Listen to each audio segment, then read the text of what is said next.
Another jam-packed edition of Hashtag AskGSM here today. Thanks in part to your guys' questions. If you want to send in a question, you can tweet me on Twitter at WrestleRant with the hashtag AskGSM. You can find me on Facebook at Graham Jason Matthews and put a comment on the wall or on the post I usually put up on Sunday nights. Or you can even comment on this video, and I'll be sure to include it in next week's edition. So, nevertheless, today's edition is number 69, so save all the sex jokes, please. They're all pretty much implied. We actually do have a question about the nude scandal from Seth Rollins, which is coming up very, very shortly, so that could not have been better timed, but please spare me the sex jokes, please. But kicking off, though, Jose K from YouTube, his question was, there are two questions. Best heel versus heel rivalry and best face versus face rivalry. Not a lot of options because it's not obviously something that we see too often, especially in the case of heel versus heel. For face versus face, there's a couple different options. The first one that came to mind that I'd probably have to go with, and maybe I'm biased because I'm kind of going off watching it after this past weekend, but Undertaker versus Shawn Michaels. I don't know if you can really call it. I mean, it was kind of a feud, of course, dating from 2009 to 2010, and not really counting for his stuff in the early 90s or the late 90s because HBK was a heel back then, of course. But that match obviously will go down as one of, if not the greatest match in WrestleMania history, so there is no way that I can exclude that matchup. So that would probably have to take my vote for best face versus face feud. For or other options, I mean, some people, I was like doing some research because I was kind of curious to see what other people would say. Austin versus Rock, of course, how can you forget that going into WrestleMania 17? I know Austin was kind of teasing a heel turn, and he did turn heel at the event. But the feud was basically face versus face for a good portion of going into WrestleMania 17. So that feud, Cena and Rock, very, very down there. It's not my favorite face versus face feud, but I know that was one of my favorite matches from WrestleMania 28. I know, shoot me, I know that's like criminal to say, but not even the build itself, because some of the build to that matchup, I mean, I really like the fact they did it for a year in advance. That was unprecedented, of course, but the fact they were taking jabs at each other on social media, on the Twitter thing, and calling each other poopy head and like shit like that, it was really stupid. But they really kicked it up a notch going to the WrestleMania 29 match. It's funny because I didn't really like their I didn't like their 29 match, but I liked the 29 feud. Going into that match at WrestleMania, I really liked the feud, the promos, the stuff on Old School Raw that we saw, the final confrontations, I thought were great. I didn't like the feud going into 28, but the match delivered, in my opinion, not from a wrestling standpoint, but from a storytelling standpoint. So those are a few of the best face versus face feuds, in my opinion. Best heel versus heel feuds, like I said before, very far and few between, because we don't normally see it, and when we do see it, it's like fucked up, like nobody cares. You have to get two great heels against each other that people care about and people are going to not even really get behind, but they're going to care what happens in this matchup. It's not like Fandango versus Adam Rose or something like that. If you can even classify one of those guys as a babyface or a heel, whatever. But yeah, it's not like that. The only feud that really came to mind for best heel versus heel feud, I don't even know if you can really call it a feud. I'm writing an article about this for Pro Wrestling Shirts, cheap plug. Make sure to check it out at some point. It's going to be coming up in the next week or so. Edge versus Randy Orton from 2007, coming off that WrestleMania match at 23. It wasn't really technically a feud because it never really culminated in a match itself. It just kind of, they broke up the tag team, they lost the titles, and they were going to feud going into the spring of 07, but it never really kind of amounted to anything. I mean, they had that brief match on Raw, I think, one week. They collided in the Fatal 4-Way at Backlash, and that was pretty much it. They never really did anything with that feud beyond that, because they did, because Edge eventually ended up going over to SmackDown, cashed in Money in the Bank, won the World Heavyweight Championship, so that's the only real feud, heel versus heel feud, that comes to mind, but that would probably be the best heel versus heel feud that I can remember anyway, but and I already spoke my thoughts on the face versus face feud. His second question, will John Cena be at WrestleMania? Absolutely. I mean, that's not even a question. I know they're kind of teasing the possibility of John Cena not being there and Daniel Bryan not being there. Like, that was stupid, because of course you know they're going to be there. In John Cena's case, he will be facing Rusev for the United States Championship. And I've called it before, I'm sure. I'm not sure, but I'm taking a guess here that there is a very, very good chance that match could be title versus career. And I know we all know that John Cena's winning anyway. And the fact that he would put up his career is kind of blasphemy, I know, because it's, he's not actually going to lose, but based off the way the story's going right now, and them calling Cena old and his career is over, all this other shit, I'm sure that's the way that they're going. Even if they don't, I'm sure they're still going to face each other at WrestleMania. Cena Rusev, hashtag book it. Pig Window is one question here. Do you feel the WWE has begun to book Seth Rollins much too weak by letting him take pinfalls in tag team matches involving Big Show and Kane? If so, do you think that this has anything to do with his recent nude picture scandal?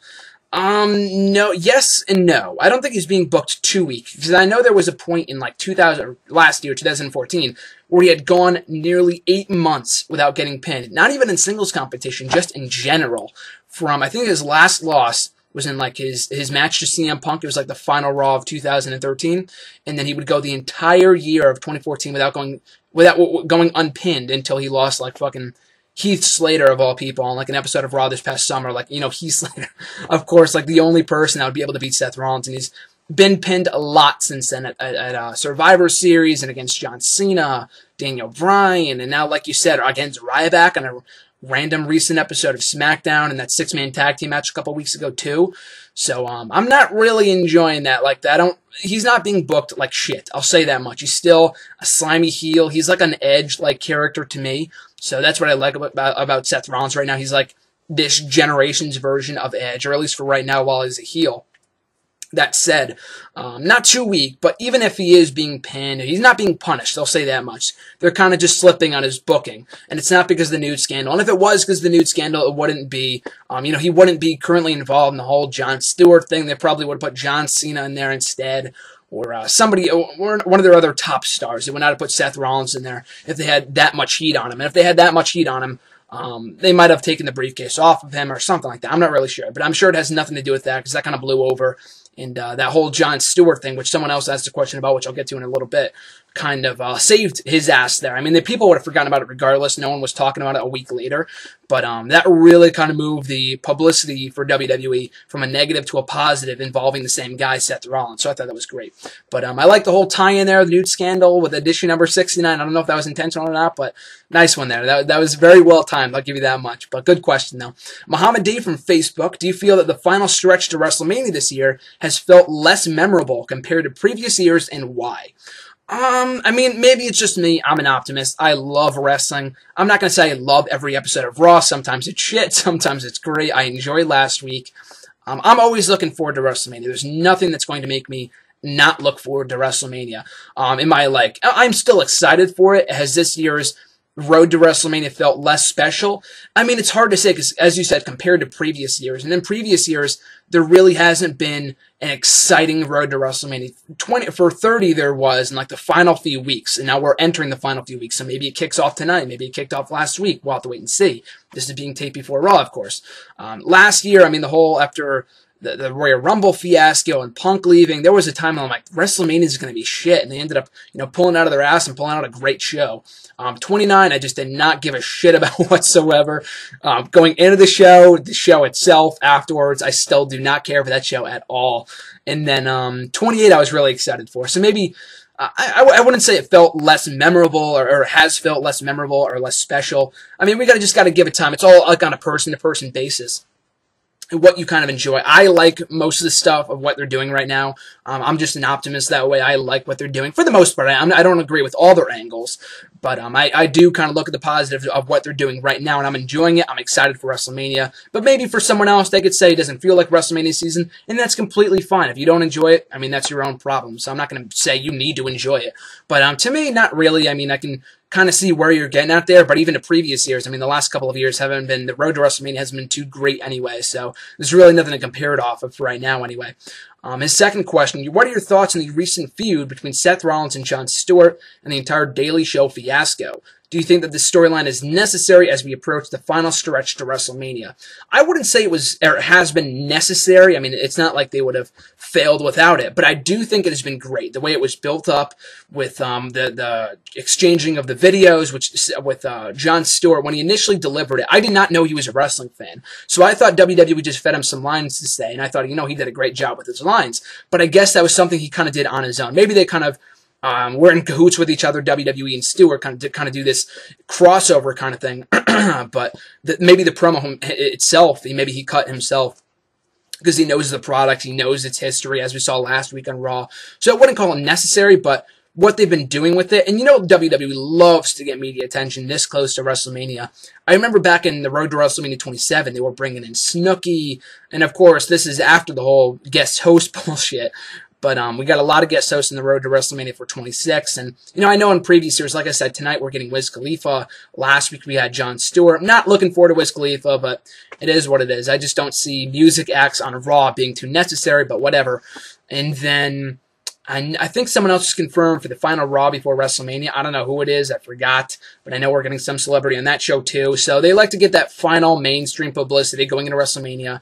If there's any time to do it, it's right now. So I understand why they're doing it. It's not necessary, but I really liked, and specifically, the Jon Stewart and Seth Rollins thing. I thought the way that Jon Stewart presented himself and delivered his lines last week and his promo itself, people liked him. And of course, part of that had to do with him being in New Jersey, his home state. But even if it wasn't, I think people still would have taken a liking to Jon Stewart because he was funny. He knew what he was talking about. People, like wrestling fans, were very protective of our product, if that makes sense. I don't want to speak for everybody, but just from what I've seen, like with a lot of celebrities, if they don't know shit, I know I do this. Like, what are you doing here? Why would you bring them in? I know from like a business standpoint, they want to do some publicity or plug something. I get that, but don't embarrass the product. Don't hinder the product by bringing in someone that has no knowledge of it or doesn't care for the product or is against it, like Kathy Lee Gifford. Like, that was a fucking waste of time. Not only did she have not any idea what was going on, but she also hated the product too. From what I've heard, she does not like wrestling. She doesn't like wrestlers, and she trashed it like the next day on her show. So what was the fucking point of that? But yeah, didn't feel it was necessary. It's not like it was necessary, but bottom line, I loved it, really enjoyed it. I think it might end here. I don't know if Jon Stewart's going to be at WrestleMania. I wouldn't mind it. But I thought it was really well done, and I enjoyed it. I thought it was one of the highlights of last week's episode of Raw. His next question, will The Undertaker and Bray Wyatt deliver a match living up to the WrestleMania caliber for WrestleMania 31, considering the deteriorating health condition that The Undertaker is facing right now? We'll have to wait and see. I mean, the match last year between Lesnar and Taker was not good at all. I don't know if it was just a lack of chemistry, and I know they had good matches back in like 02, 03, but you got to take a look at that for a second. That was over a decade ago. It was so long ago that Undertaker is not in that same health standing, and neither is Lesnar. So I understood why the match was not that great. I expected it to be a pretty good match. That was my own fault. But Wyatt is not Brock Lesnar. Maybe they'll have good chemistry. Well, again, we'll have to wait and see. I sure hope so, though, because I really want that Sting versus Taker match from a storytelling standpoint, and we can't get that if Undertaker's match is shit, as well as Sting's. If they both deliver a shit match at WrestleMania, the chances of that match happening next year are very, very slim, or a lot less likely than they would be if they had good matches this year. So, can they deliver a match living up to WrestleMania caliber? I mean, maybe. I'm not going to say yes, because if it's shit, then I'll look like a goof. But I think there is a chance there, because I think Wyatt is a really good worker, and so is Brock Lesnar. But I think Brock Lesnar works best when he has the best guys to work against, like a Seth Rollins, or a CM Punk, or even a John Cena, who he's had really good matches with in the past. And I think Bray Wyatt can be that guy for The Undertaker. And I don't think, Lesnar and Taker did not have that good chemistry, and especially considering how rough Lesnar is in the ring. He would have killed Taker if he went any more than he did. I know Taker got a concussion, so that was, a disaster in retrospect. But I think Wyatt can get a good match out of Undertaker. Not to say Undertaker's a bad worker, but at his age, like you said, his deteriorating health, to quote what you said, I do think they can have a good match at WrestleMania if given the time and the right story, which it has been. I think some of the promos from Wyatt have been a little bit on the on a little bit of the repetitive side, but for the most part, though, I think his promos have been really well delivered, good content, and he's been doing some of the best work since last year's WrestleMania, in my opinion. So I'm looking forward to the match regardless. And his final question: any possibility on what will happen to the former members of the Shield, Seth Rollins, Dean Ambrose, and Roman Reigns, after WrestleMania 31? Could we see Roman Reigns continue to be the new face of WWE? Will Seth Rollins continue to be the top heel of the company? And do you expect a major push for Dean Ambrose possibly in the WWE World Heavyweight Championship picture? So a lot of questions here. Coming out of WrestleMania, not only with the former Shield members, but just with everyone in general, like, where do a lot of these people go? Like, where does Bray Wyatt go after he's facing a part-timer? And they're not going to bring back Taker for a rematch at Extreme Rules. They haven't done that in years and years and years, so why would we expect it to happen this year, So I don't expect that to happen. So where do you go with Wyatt? Where do you go with Bryan? Where do you go with Ziggler? And like you said, where do you go with the former Shield members? I think they're some of the best booked guys in the last number of years. So I think they're a little bit better off than some of the other guys I just mentioned.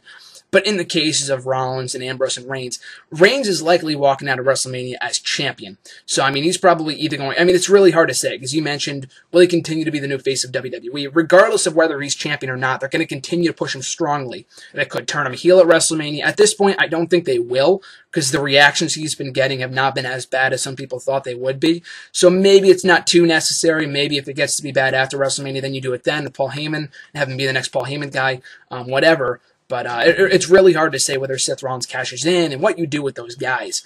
But either way, though, I do expect all three to be prominently featured coming out of WrestleMania, because they're all great. Roman Reigns will be in the main event picture regardless. Seth Rollins still has a Money in the Bank briefcase, which someone asked a question about, and I'll get to that in a few minutes.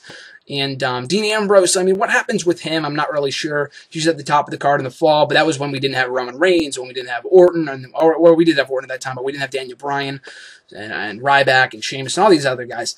So I don't know what happens to him coming out of WrestleMania, because right now he's kind of in the mid-card, upper mid-card for the IC title picture. Hopefully he gets a nice feud, though. I don't know if he's going to be pushing the title picture as soon as after WrestleMania, but I think at some point he is good enough on the mic, in the ring, a great enough all-around talent that I can see him in the world title picture at some point down the line. Probably not immediately coming out of WrestleMania, but probably either later this year, maybe even by this time next year going to WrestleMania. That'd be great to see. I'm not holding my breath, though. We'll just have to wait and see about that. Paul S. has a couple questions. First one, is Solomon Crowe WWE's answer to Teenage Grado? Not really sure. I mean, Solomon Crowe, it's not like, if what you're asking is, did they bring in Solomon Crowe to kind of counterpart Grado? I don't think so. Solomon Crowe's been under contract to WWE for the last 2 years or something like that. It's been crazy how long he's been under contract to WWE, and has yet to, I mean, he only debuted only about a month ago or so. And that's only because the timing was never really right. Or maybe it was, I don't know why they held off so long. But they finally debuted him right after the TakeOver special. And I don't even see those two being similar anyway, so I don't know what the similarities are. I mean, you might have to elaborate more on that, because Grado, I really, really like. And I think it might have been, I think Nathan from maybe about a year or so ago, he sent me a video, and I talked about it here in the video blog, in the hashtag AskGSM, about the potential of this guy, the entrance. If you type it on YouTube, Grado entrance, the guy's entrance is surreal. Like, the guy is amazing. And he's really been, I think he's been really not well used in TNA, because he got squashed by Bram a couple weeks ago, but he really got over with that Glasgow crowd, and I hope he is a mainstay in TNA, because I think he's really, really good. That said, though, yeah, I don't really see the similarities. Not too much. I mean, kind of maybe in the shorter stature, but Solomon Crowe's like that hacker gimmick, and Grado is kind of like the people's champion, so to speak. So I don't really see the similarities. So I don't really see Crowe being the answer to Grado in TNA. I don't really see that too much, but you might have to elaborate on that a little bit, so I can kind of get back to that maybe next time in next week's video. His next question, did his TNA background hurt Low-Key / Caval's chances of making it big in WWE? Kind of. I'm not going to say it didn't. I'm sure his TNA background did play a factor. From what I've heard, though, the guy is an asshole backstage. He's not the kindliest of, he's not the most friendliest of people. So I'm sure that played a factor. I'm sure he had an ego. Maybe, though. I mean, there's a lot of different factors. They were definitely not in favor of him getting pushed. I'm sure they weren't too happy with him winning NXT, which I know they could have swayed the results, but most of that had to do with fan voting, and he was very popular, obviously, because a lot of the people voting were probably like the internet, like us. I mean, everyone's on the internet nowadays, so it's really stupid to say that, but like the hardcore fans, like I should say, those were the people that were familiar with him, wanted to see him win. He did win, and then went on to do absolutely nothing on the SmackDown brand after he got signed to SmackDown. So I don't know what you do with him, or what they would have done with him. I know he got like a shot at the IC title, like Survivor Series in 2010, and then got released like a month later. So, I mean, maybe. I mean, I think there's a good chance that his TNA background might have hindered his success there. Because I know we talked about this on WrestleRate Radio a while ago when the rumors of Joe coming to WWE, which have since apparently been confirmed. I mean, he's at least in talks of coming to WWE. But we discussed that there have not been a lot of people from TNA, like TNA originals, that have made it big in WWE, or at least made it over here to WWE at all. Like, you look at Awesome Kong, kind of. I mean, that was not really a booking failure. It was more so the fact of the timing and getting pregnant, and then releasing her because she wasn't ready to come back, whatever. There was that. Brandon Walker, a.k.a. Chris Harris, was an epic failure. I know he was not in the best of shape when he got signed, but still, I mean, they could have done more with that guy, except for put him on ECW of all things. So yeah, there have not been many TNA originals, and they obviously have a spite against TNA. I know we have a lot of Ring of Honor guys, of course, but Ring of Honor is kind of like the second coming of NXT. It's like a second developmental system where people go, make a big name for themselves, maybe win the world title, and come on over to WWE. I'm sure they have some issue. Maybe they just don't like the way that they were brought up in TNA. They don't like their attitudes. I'm not really sure. Joe, if they can bring him in and have him be successful, he might be the rare exception, but I'm sure that probably played a factor in the failure of Caval in WWE.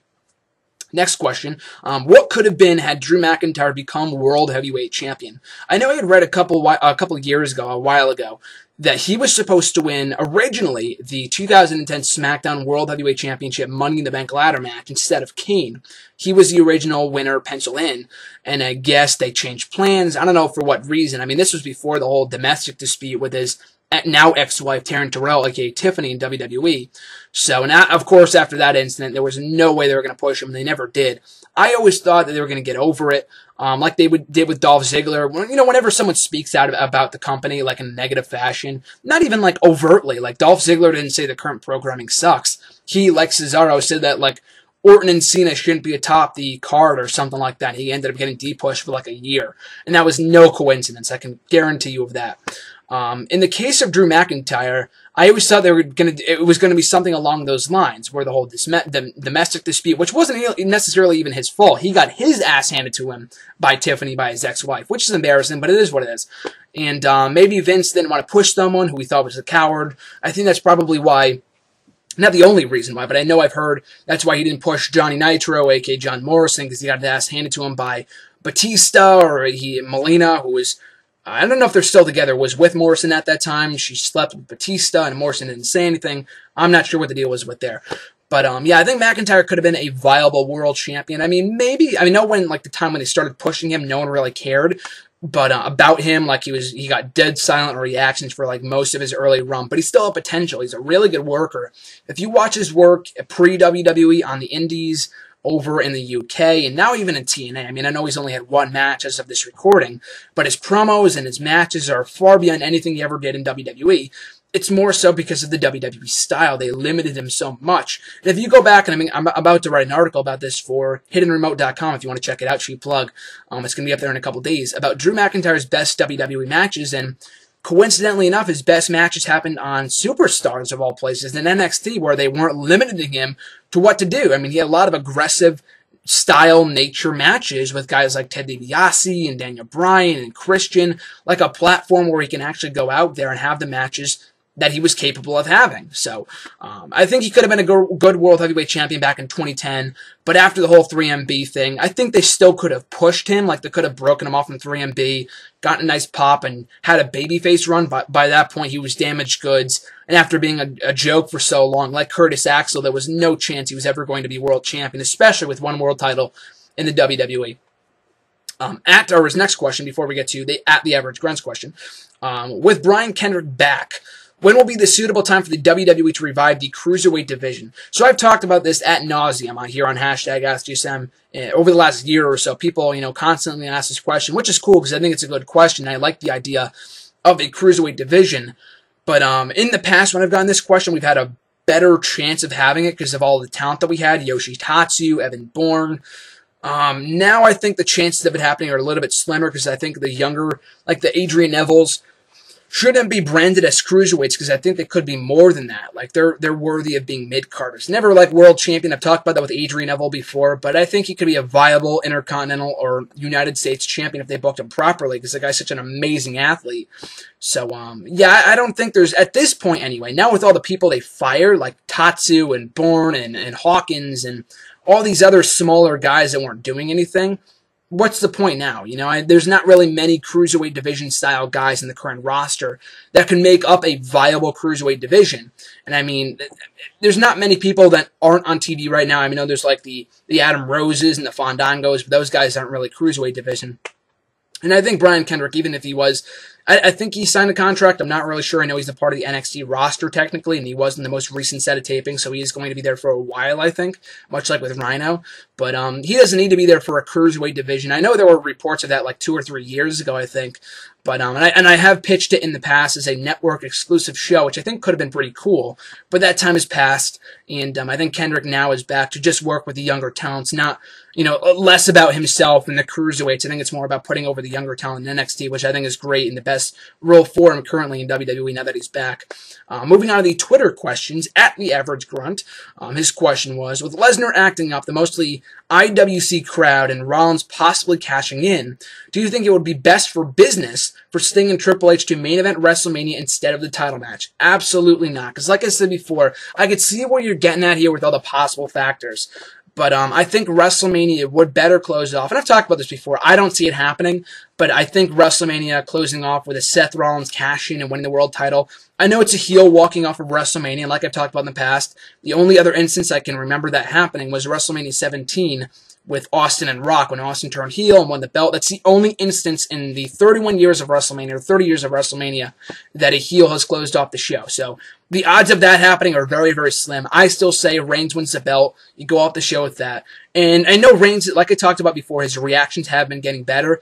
But like you said, in the mostly IWC hardcore crowd at WrestleMania may not agree with that. So, and I know I might sound hypocritical here when I say that Sting versus Triple H has the potential to fail, because I think, like with Brock Lesnar, there is also the chance that match could fail. Because Brock Lesnar, I think, I still maintain that he is gone after WrestleMania. He's going back to UFC. So, like we talked about on WrestleRant Radio last week, there's a very good chance he might not even give a shit, much like he did in his match with Goldberg back at WrestleMania 20. That was a deplorable match because neither guy cared. They didn't have good chemistry, and the crowd shit all over. That was the only entertaining part about that match. So, there's a very good chance that could happen at WrestleMania. I don't know if the big guy versus big guy dynamic with Reigns versus Lesnar is going to work out. We're going to have to wait and see. I'm not going to shit on it before we see it. But I do think that has a better chance of being better in ring-wise than Sting versus Triple H, because I know Sting, I still say that match, if booked properly, can, really deliver from a storytelling standpoint. It doesn't need to be a mat classic. I mean, Sting is 50-something years old. I mean, the last match that we saw from him in TNA was not really that good. He had the last couple of few matches. He was wearing his t-shirt, which I God fucking hope that he's not wearing at WrestleMania. And I'm sure he wouldn't. I mean, he's had a year to get in shape. But I've talked about this before, but I'm sorry I keep on going back to this, but his match with Magnus from the 2013 Bound for Glory was not a good match. You go back and watch it, and I was really looking forward to that. And Magnus won, and people shit all over it because the match was so terrible. And he locked in the Scorpion Deathlock, and it wasn't good at all. Like, he was hardly even crouching down. I don't blame him. He's 50-something years old, but he should have hung it up or retired a long time ago, or come to WWE back in like 2011 when he still was better in the ring than he is now. So, no, I don't really see there be any reason for Sting versus Triple H to close off, especially if the match does not meet those lofty expectations that the feud has currently been setting for that matchup at WrestleMania. So I can see what you're saying with all the different factors, but even if the match is shit, it would be better to close off WrestleMania with a cash-in with Seth Rollins as opposed to a match that could very well fail between Sting and Triple H at WrestleMania in the main event. His next question, what do you think about WWE, or what do you think WWE means when they say that WrestleMania 31 will be the most, quote-unquote, the most interactive WrestleMania in history? I know they touted that last year, and they put out the logo with the play button. I think that's still being used. I can't recall, but I'm pretty sure it is. I'm not really sure. I don't know what they mean by most interactive. No, I mean, we've been living in the Twitter era for so long now. I don't know what else they could possibly do. By that, I'm sure I can guarantee you. I don't know what they do mean, but I could tell you what they don't mean in terms of, like, you book the stipulation for each of the matches. Like, I'm sure this is WrestleMania. This isn't Raw or SmackDown. This is fucking WrestleMania. They're going to get this shit right. So I'm sure that's not the case at all. So I don't really know what they mean. Maybe people sending pictures of themselves watching WrestleMania. Like, I don't really know exactly what they mean. They haven't really pushed that narrative. They haven't pushed that slogan too much. I know they talked about it last year, like I said in the press conference, on the logo itself, but, that's not one of their most recently pushed buzzwords on Raw when promoting WrestleMania. They don't say the most interactive WrestleMania of all time. Like, they haven't been saying that, so I'm hoping it's not too over the top, as I fear it might be. So we'll have to wait and see. I'm not really sure, but time will tell. His last question here: do you think Roman Reigns should change his attire? Absolutely. I don't think his attire is bad, but and I've talked about this here before, that his attire, his music, the believe that shit, which is a terrible line to begin with.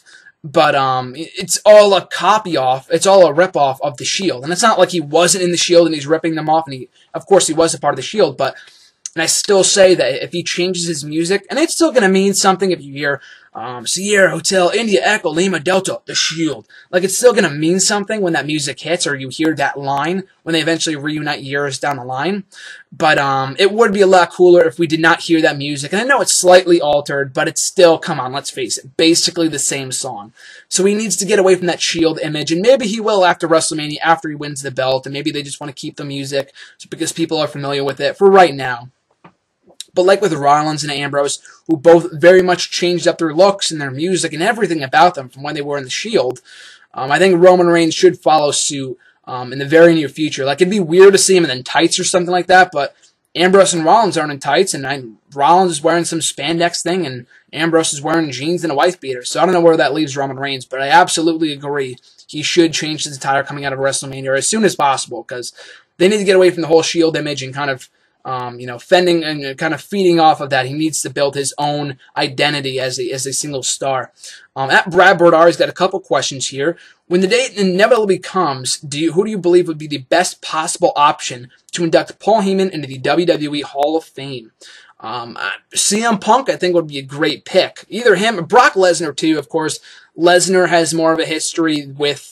He's been with Paul longer than Punk was. But, of course, Lesnar is not going to come up with a speech for Paul Heyman at WrestleMania. I think we can all agree on that. Would be cool. I mean, it would be fitting, but Brock Lesnar is no talker. He's not a very sentimental person from what I gather, so I'm pretty sure he would not be the one to induct Paul Heyman into the Hall of Fame. On the other hand, Punk is a great talker. He is sentimental. He talked very highly of Paul Heyman in his documentary. The only issue with that would be, would they be able to get Punk back to do that? I mean, I don't think they're going to be inducting Paul Heyman into the Hall of Fame at any point in the next 2 or 3 years. So maybe if things cool off between Punk and WWE at some point between now and then, there's a chance.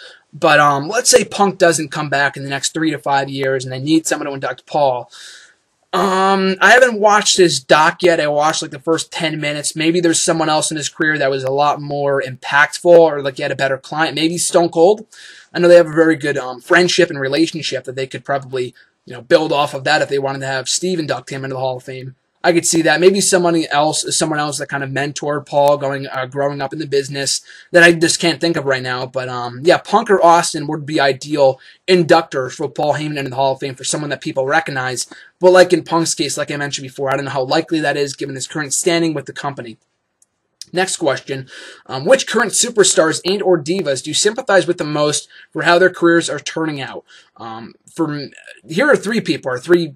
The third one is not really a person's particular, and I'll get to that in a minute. But Emma, for one thing, she went from being one of the most overacts in NXT to being buried beyond belief. And I don't use that word loosely. Buried. I know a lot of people, buried, bury this, bury that. He buried him, he buried her. But Emma has been buried. I mean, let's face it. I mean, she came up from NXT and has done absolutely nothing. She's barely gotten any screen time. She is not over. No one gives 2 shits about her, which sucks because I think she's an amazing athlete, and they're not giving her the proper platform to showcase her skills on. So Emma, I sympathize with the most, and after the whole arrest fiasco last year, the whole iPod thing, that wasn't even her fault. That was ridiculous. So I sympathize with her for that. Bad news Barrett. Wade Barrett, I think, has been not buried, but his whole reign as Intercontinental Champion has been a complete flop. And I feel for the guy because there have been, I can name off the top of my head, at least 2 or 3 times in the last couple of years, since his debut 5 years ago, that he could have been world champion. During the Nexus storyline, in late 2011, when the whole thing with Daniel Bryan was going on, I think he could have been inserted into the main event picture. I thought he could have been a viable World Heavyweight Championship contender by early 2012, and they dropped the ball on that. He got injured, but that was one time. When he came back from injury in 2012 or later that year, and in 2013, he could have been a good World Heavyweight Champion, but they dropped the ball on that and buried the guy. So, yeah, I mean, I think Barrett, his booking has been so fucking bad. Dolph Ziggler, too, is much like Barrett in the sense that a lot of start and stop pushes, but at least Ziggler is over no matter what. Barrett is because he's a heel all the time. People have stopped caring about his pushes, and as a heel, people just stopped caring about him a long time ago. It's not really his fault.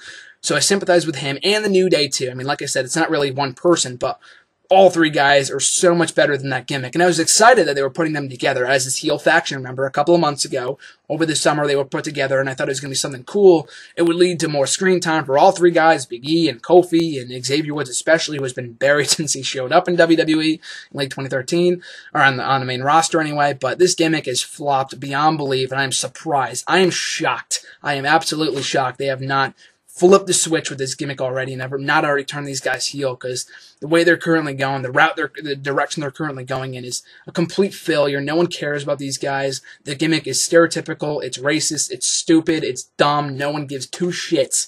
So they need to either turn it heel or just break it up. So I sympathize with all these people that I just mentioned. Emma, Bad News Barrett, and the New Day specifically, especially the New Day. His next question, which movie character that has not been done before would you like to see as a gimmick in WWE? Good question. When you first sent that in, I was trying to think of some characters, and I really could not think of anything. I'm not a huge movie buff. I love movies, of course, but I'm not going to say I've seen every movie out there, so I can't really say. I mean, that's a really creative question. I like it. Unfortunately, I'm not the one to answer because I can't think of a gimmick or a character off the top of my head, like a very well-known, iconic movie character that would work well in a WWE ring. I'm sure there's many out there. I just can't think of any off the top of my head.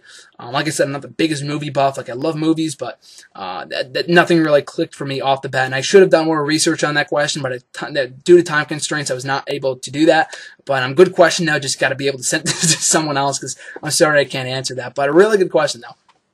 In his next question, out of Drew McIntyre and John Morrison, who is more misused and who had more potential to be a main eventer? This was a great question. When you sent in this, I really struggled to think who could have been more of a main eventer between those two. I think John Morrison was obviously closer, because even though, both guys were misused, that goes without saying, like you said, but with Morrison, though, he was over. People were waiting for him to win that world title. We all thought he would. By 2010, by 2009, maybe 2011, we all figured he would win a world championship. Never did. By late 2011, he was gone and hasn't been seen since. I don't think he's ever going to come back. I know he's 35, something like that now.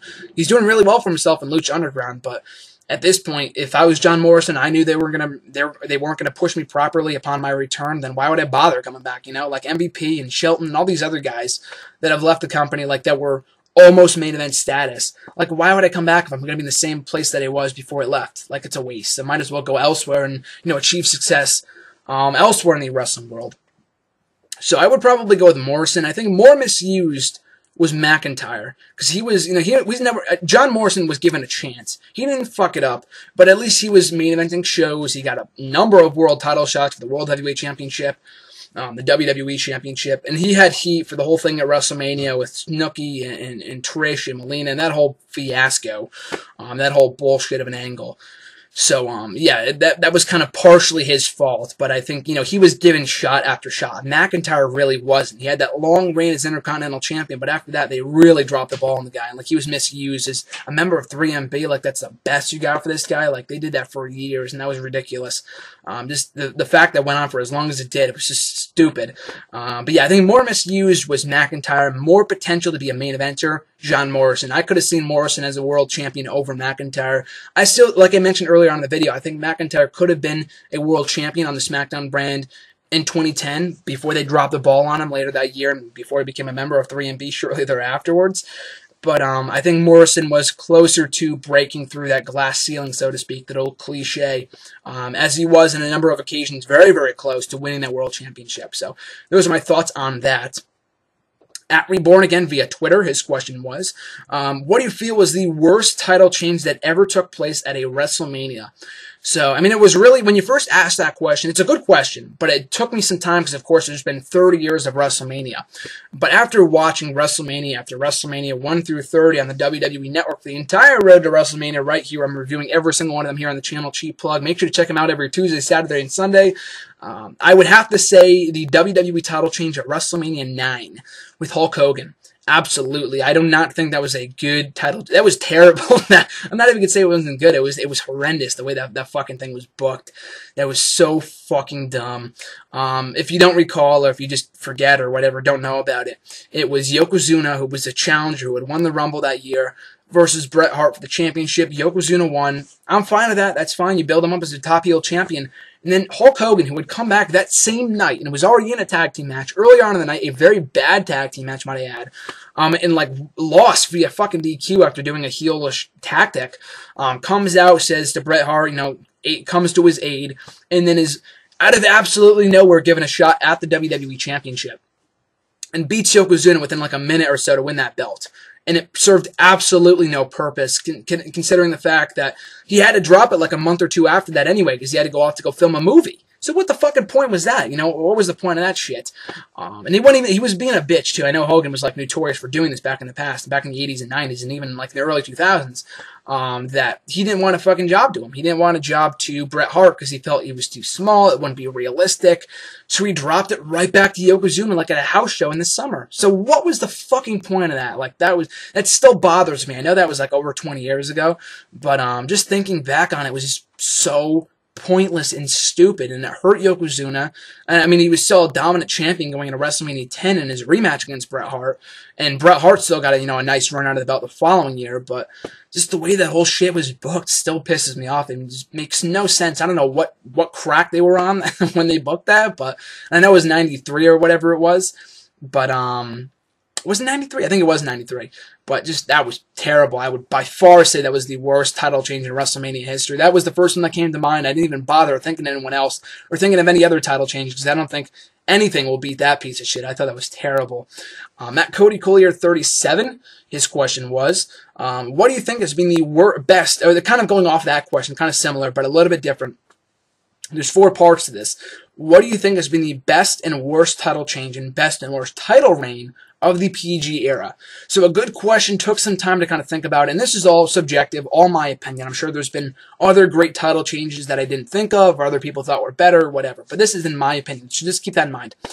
Best title change, I would have to either say Daniel Bryan last year at WrestleMania, or CM Punk at the 2011 Money in the Bank pay-per-view.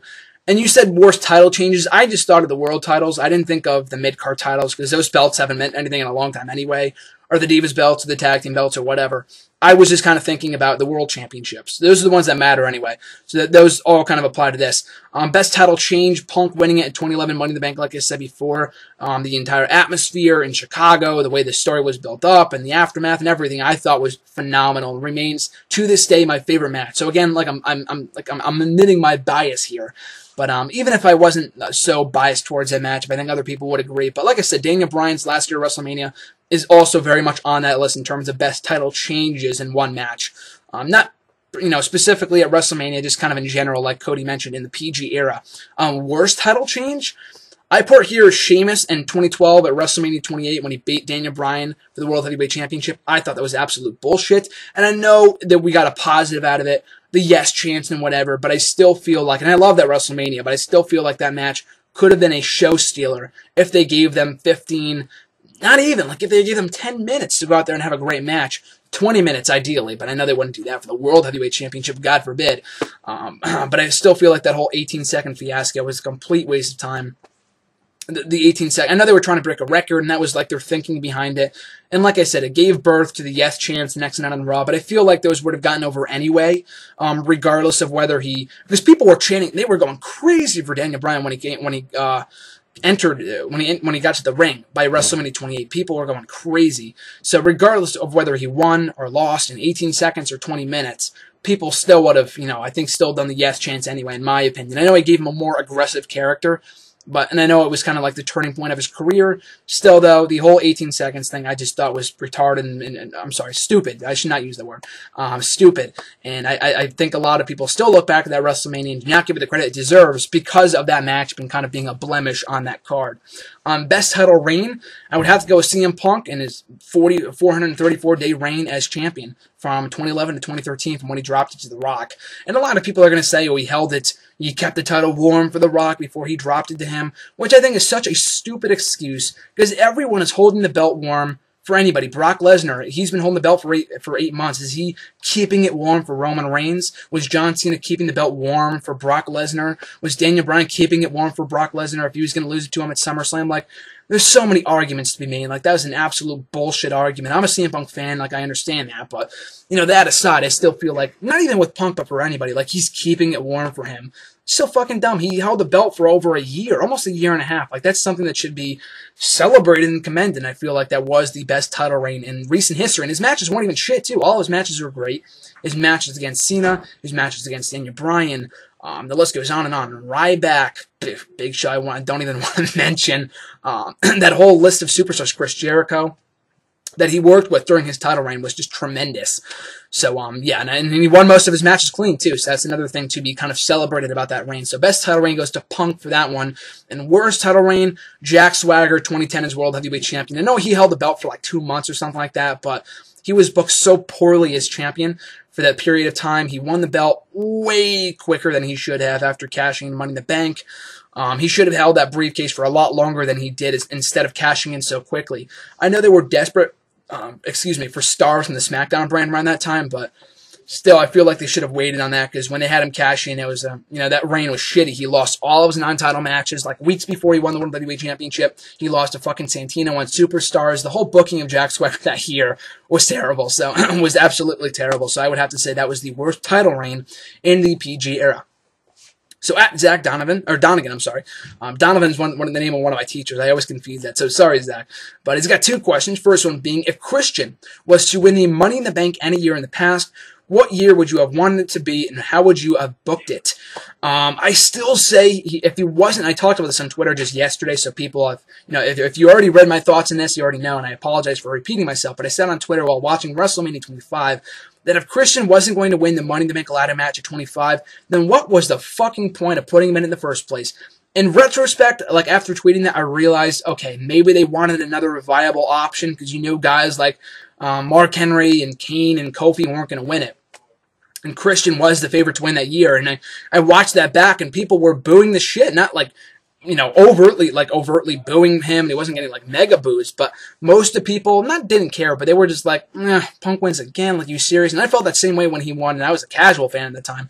I just didn't want the same person 2 years in a row. And of course, it worked out for the best and him turning heel, but I feel like he could have still done that anyway without the briefcase, but it is what it is.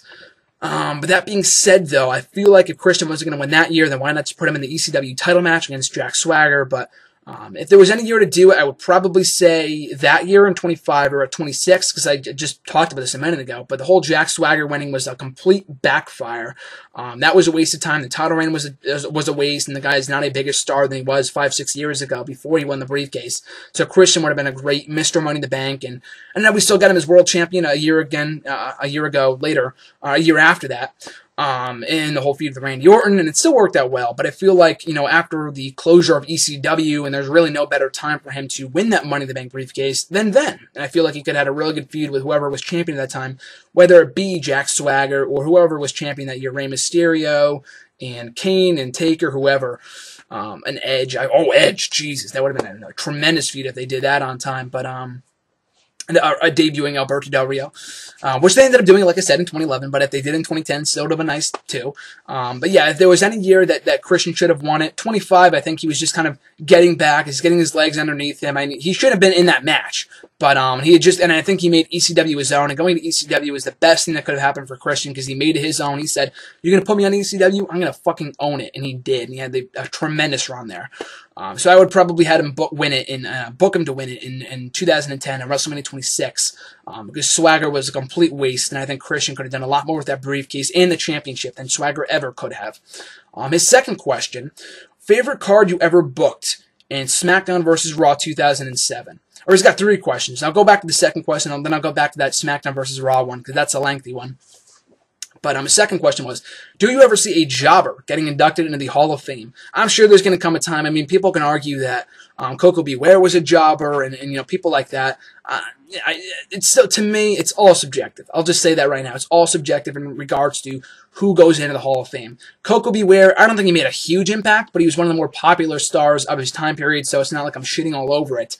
But still, though, I feel like if there's a jobber to go in, and we talked about this before on Wrestle Rant Radio when we were talking about like the legitimacy of the Hall of Fame and whatever else. I would not be surprised. I'm not for it, but I would not be surprised at some point if they inducted Santino to go in, considering he's a former tag team champion, Intercontinental champion, United States champion. Has been a fixture in the WWE for the last 7 or 8 years. So, I mean, I don't agree with it. I could see why. And if there's any one jobber to go in, it would probably be Santino. I know he was a comedy character, more so than a jobber, but people still classify him as a lower mid-card guy. If not him, then whatever the fuck his name was, the infamous jobber from like the 80s. I forgot what his name was, or in the 90s too. And it should be about impact too, but also about success. It's kind of a mixture of both, in my opinion. And that guy had no success. He lost every single match. At least Santino won titles. So if there's any one jobber, if I had to induct somebody, it would be Santino, and I could absolutely see that happening at some point. Not in the next 2-3 years. So don't get don't get all pissed off just because I'm saying Santino should be in the Hall of Fame. I'm not saying he should be. I'm saying there's a chance, and I would not be surprised if it happened 10, 15 years down the line when they run out of people to induct. But, yeah, that's for that question. Like I said, my favorite card, your question, what was my favorite card that I ever booked in SmackDown vs. Raw 07? So I was thinking about this just recently. I've been playing that game, not like continuously, but like on and off in different story modes, because I used to do it like 7 years at a time, like 7 in-game years, whatever.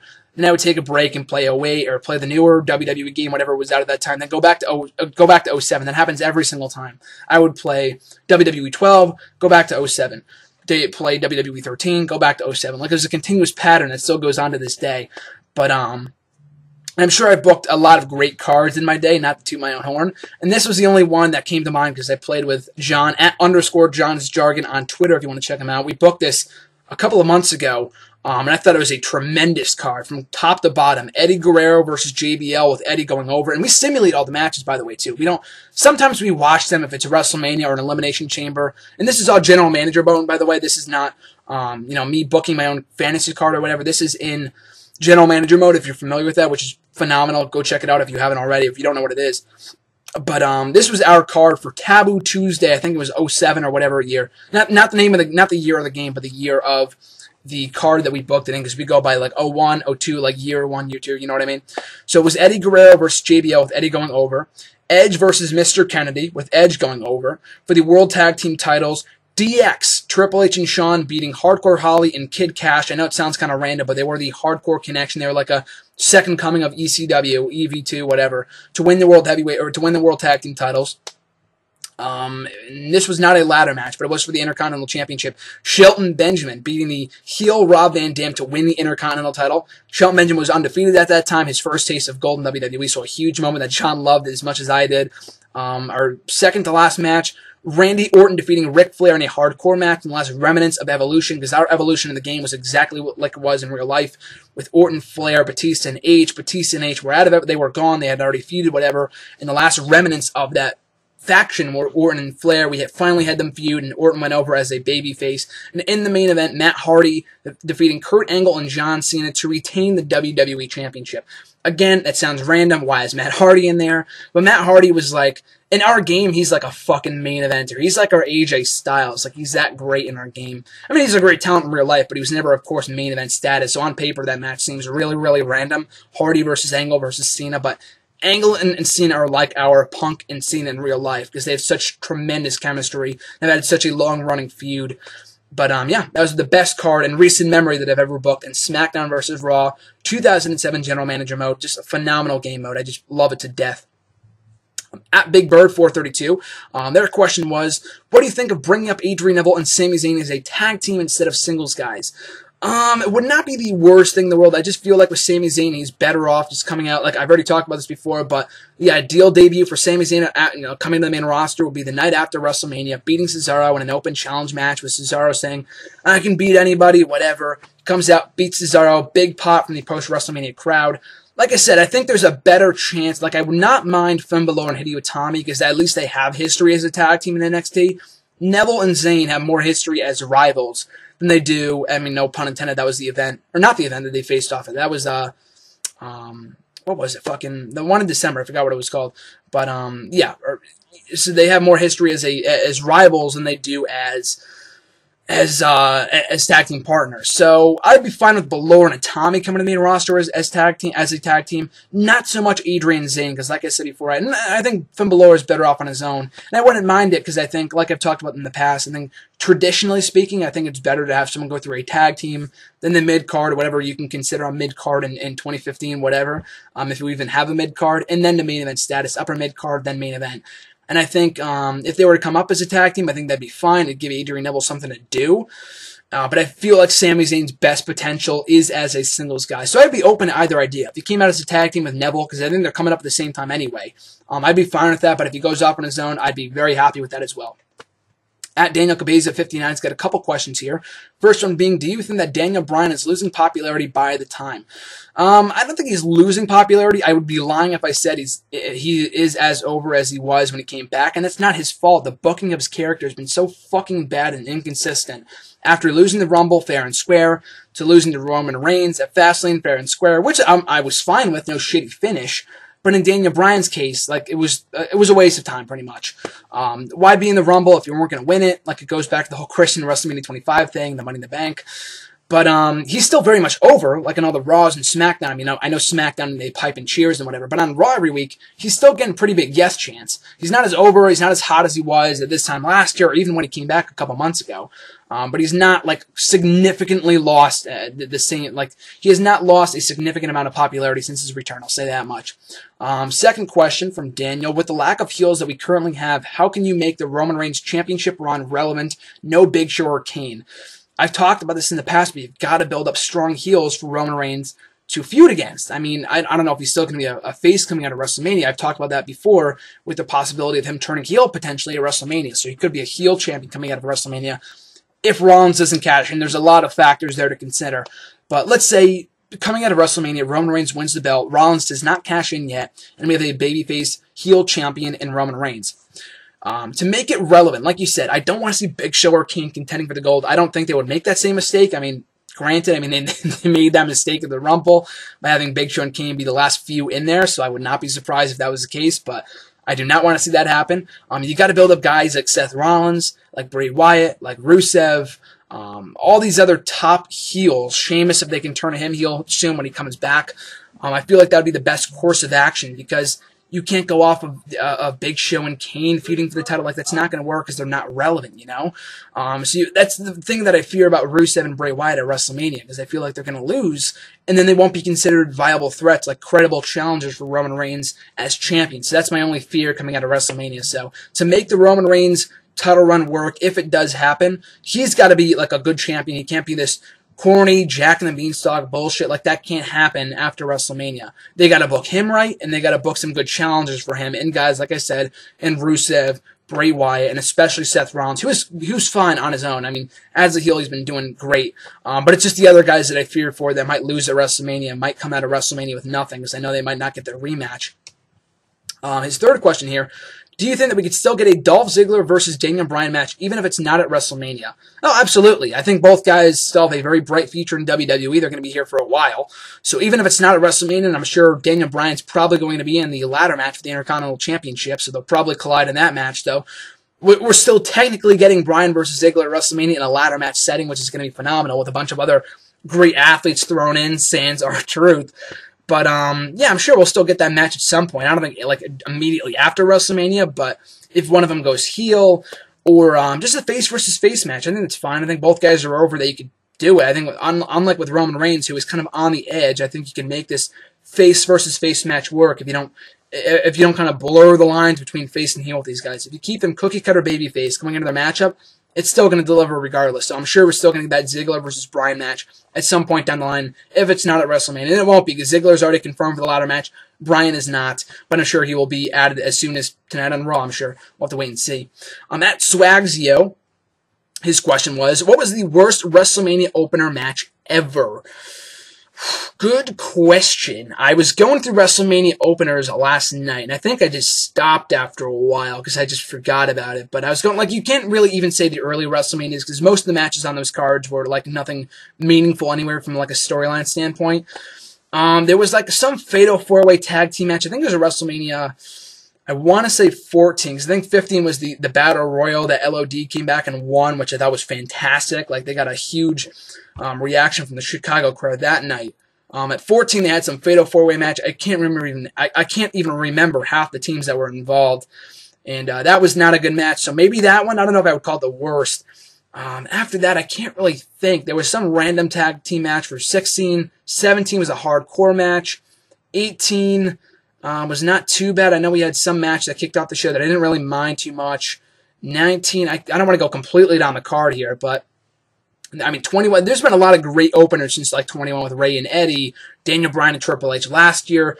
The worst opener, I guess, I'd probably have to go back to Sheamus and Bryan. I mean, it was only 18 seconds long. People were so pissed off with that. That would probably have to take the cake. Worst WrestleMania opener. I mean, it was technically a match. It was technically an opener.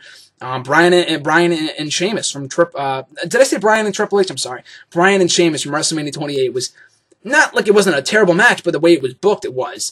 In 18 seconds. I already talked about it before, but yeah, that would probably have to take home for the award for the worst WrestleMania opener. I forgot all about that for some reason, even though it was so recent. I don't know why that slipped my mind. At ScottyMan96, their question was, how many WWE DVDs do you have? A lot. That's all I'm going to say. I have so many. I continue to collect them anyway, even though we have the WWE Network. I just love collecting the DVDs. I can't give you an exact amount of how many I own. I just have so many. To give you a little bit of a preview, I have WrestleManias 24, 5, 26, 27, 28, and 30. So like 6 WrestleManias on DVD, not including 29, because that was terrible. And 27 I got with the Rock's DVD, so I bought that. So I buy a lot of documentaries. I buy all the some of the old pay-per-views, like my favorite pay-per-views I buy. I have a lot of DVDs. I have a couple here at school, and I have a lot back at home as well. Some indie events that I've gone to, just a lot of, oh, you said WWE DVDs, but just wrestling DVDs in general. I just have so many of. Next question, at Jared Bodel, his question was, when would you have Seth Rollins cash in his Money in the Bank? Like I talked about before, I think the ideal time would be the night after WrestleMania, much like Ziggler in 2013. Some people still say the night of WrestleMania. Again, like I've said before, it's not that I'm against it. I just don't see it happening, especially if it's in the main event. Would be amazing. I would love to see that, but I just don't see it happening because past, WrestleManias have shown, with the exception of 17, a babyface always closes the show. I mean, we could always have Rollins cash in and Roman Reigns lay him out afterwards, but that would just devalue the title win for Rollins, so I don't want to see that happen. So I feel like he's going to cash in. They want us to think it's going to happen at WrestleMania. I still feel like if I was in charge, I would have it happen the night after. I mean, I would probably book it at WrestleMania 2, as long as Rollins closes the show strong and he doesn't get beaten up by anybody or any shit like that. Because it would be cool, because the Money in the Bank winner has never cashed in at WrestleMania before, and Rollins could be the first in the 10 years that this matchup has been around. So, yeah, I would be all for that if that happens. So either at WrestleMania itself, which, like I said before, is not too likely, or the night after WrestleMania on Raw, or maybe a little down the line, because he still has technically until like mid-June. So maybe they do it in the spring when Roman Reigns, after he goes through a few other heel challengers, and then Rollins cashes in. Time will tell, but I'd probably do it the night after WrestleMania, or at WrestleMania itself to make some history.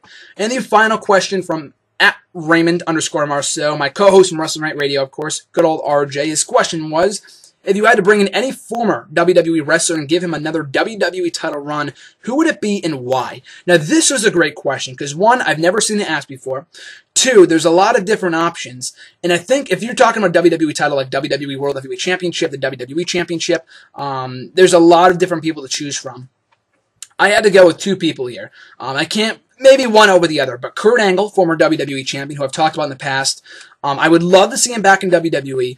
I don't think it's necessary to give him another WWE title run, but I'd be all for it. Like if he came back and at the Royal Rumble, let's say, because his contract expired at the end of last year. So he comes in at the Royal Rumble, wins the belt or something, and then we had Angle versus Bryan for the belt at WrestleMania. Like that would be fucking phenomenal. And don't say that you can't give part-timers the belt. I mean, I don't want to see Sting with the belt. The guy wrestles once a year, so much like Taker.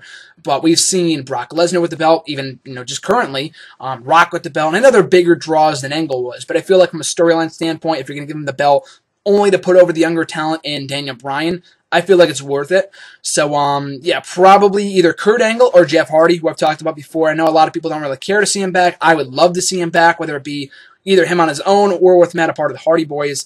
But I feel like that's a little bit more likely, because I think if Hardy was to come back, he wouldn't work a part-time schedule because he's working still a full-time schedule as it is over in TNA. And I know they don't work house shows and shit like that. The schedule is a lot less vigorous than it is in WWE, but I think you could still do a full-time schedule for WWE, including house shows, for like a year or two, not like long-term, even if that. And I feel like he can get one more title run because he was so fucking over in 2008, 2009 that I could see it working if they were to do it properly. So I would love to see that. So either Angle or Hardy, to answer your question, Jeff Hardy, to come back to the company and get one more championship run in terms of former WWE champions. So that's going to do it for this week's edition of Hashtag AskGSM. As always, guys, thank you for sending in the questions. If it wasn't for you guys sending in the questions, this video would not be possible. This entire series would not be possible. So thank you for making edition number 69, of course, a very special one. I appreciate that. And if you want to send in a question, you can tweet me on Twitter at WrestleRant with the hashtag AskGSM. You can find me on Facebook at GrahamGSMMatthews. You could leave a comment on the post we usually put up on Sunday nights, or leave a comment on the wall itself, and I'll be sure to include it in next week's video, as well as the comment section of this video itself. Leave a comment down below, and I'll be sure to include it in next week's edition. So that being said, folks, make sure to like, comment, share, and subscribe. All support is greatly appreciated. I'll catch you guys next Monday. Have a great week until then, and this is GSM signing off.